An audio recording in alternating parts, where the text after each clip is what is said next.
Dans cette vidéo, on va essayer de comprendre ce que c'est la constante d'acidité et du coup aussi ce que c'est la constante de basicité. La constante d'acidité, c'est ce qu'on note grand K et A en indice, et la constante de basicité, c'est grand K et B en indice. Tu as sûrement déjà vu des choses qui ressemblent à ça, qui s'écrivent avec des K majuscules. À chaque fois que tu vois un K majuscule, c'est en fait une constante d'équilibre. Et donc un Ka, c'est une constante d'équilibre pour une réaction d'un acide dans l'eau, et un Kb, c'est une constante d'équilibre pour une base dans l'eau. Je peux donc écrire ces réactions.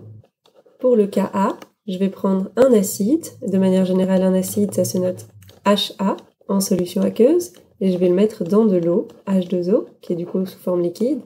Et les produits qui vont se former ici, puisque c'est un acide, il va donner son proton à l'autre composé, donc ici à H2O.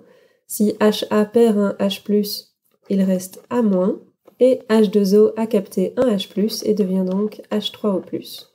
La constante de cette réaction, qui est donc un Ka, une constante d'acidité, c'est défini comme n'importe quelle constante d'équilibre, c'est-à-dire la concentration des produits exposant leur coefficient stoïchiométrique, donc ici la concentration A- exposant 1 fois la concentration H3O+ exposant 1 divisé par la concentration des réactifs exposant leur coefficient stoïchiométrique, donc ici divisé par la concentration HA exposant 1. Et alors on ne met pas H2O dans la constante d'équilibre parce que H2O est à l'état liquide, et vous vous souvenez que dans une constante d'équilibre, on n'écrit pas les choses qui sont liquides ou solides. De la même façon, je peux écrire Kb. Kb, c'est la constante d'équilibre qui décrit la réaction d'une base. Donc pour une base, je peux écrire par exemple B- de manière générale, que je vais mettre dans de l'eau. Et les produits formés lors de cette réaction, puisque B- est une base, il va capter un des H+ de H2O. Il va ainsi devenir BH, et H2O a perdu un H+, et il reste donc OH-. Je peux ainsi écrire la constante d'équilibre de cette réaction, qui est par définition Kb, la constante de basicité. Et comme juste ici au-dessus, une constante d'équilibre, c'est la concentration des produits, donc ici la concentration de BH, multipliée par la concentration de OH-, divisée par la concentration de B-. Et de nouveau, je ne mets pas H2O dans la constante d'équilibre, parce que c'est quelque chose qui est à l'état liquide. Donc ça, c'est de manière purement théorique, c'est quoi Ka et Kb? Ce sont simplement des constantes d'équilibre associées à une réaction particulière. Pourquoi c'est important de connaître Ka et Kb? Eh bien, c'est ça qui va permettre en fait de définir si un acide ou une base est ce qu'on appelle un acide fort ou un acide faible, ou bien pour une base forte ou bien une base faible. Si jamais la valeur de Ka est très très grande, si elle est très élevée, ça veut dire quoi? Ça veut dire que ce qui est au numérateur va être très élevé et ce qui est au dénominateur va être faible. Ça veut dire que la quantité des produits ici va être élevée et la quantité des réactifs va être faible. Ça veut dire quoi? Ça veut donc dire que la réaction, en fait, elle est très fortement déplacée vers la droite.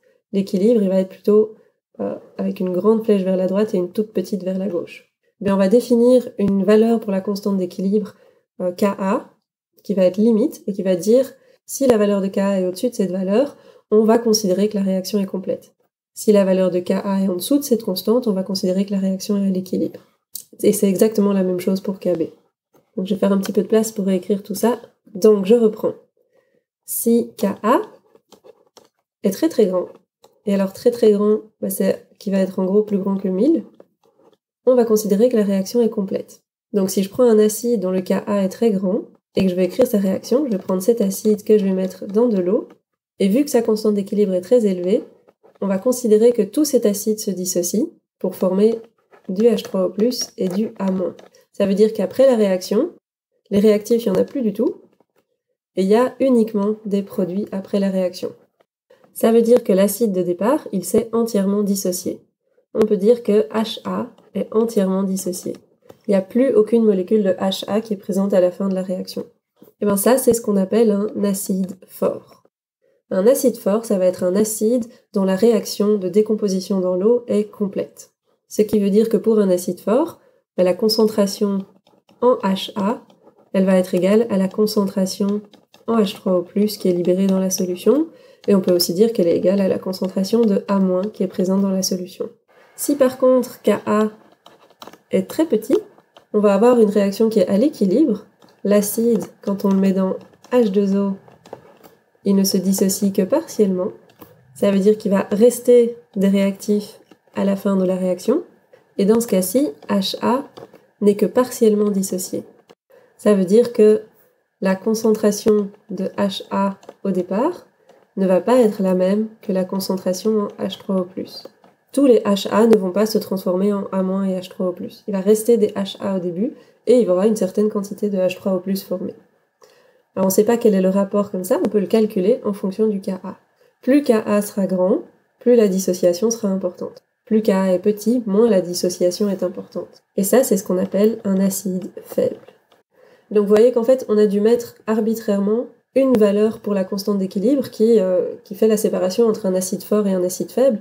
Mais en vrai, c'est pas tout à fait ça. En vrai, c'est un continuum. Quand Ka est très grand, on a des acides qui sont vraiment très très forts, et si Ka est très très petit, c'est des acides très très faibles. Et entre les deux, on a toute une gamme d'acides qui sont de plus en plus forts quand Ka augmente, ou de plus en plus faibles quand Ka diminue. Je peux vous faire exactement le même raisonnement pour une base. Mais pour une base, il ne faut pas prendre la valeur de Ka, il faut prendre la valeur de Kb.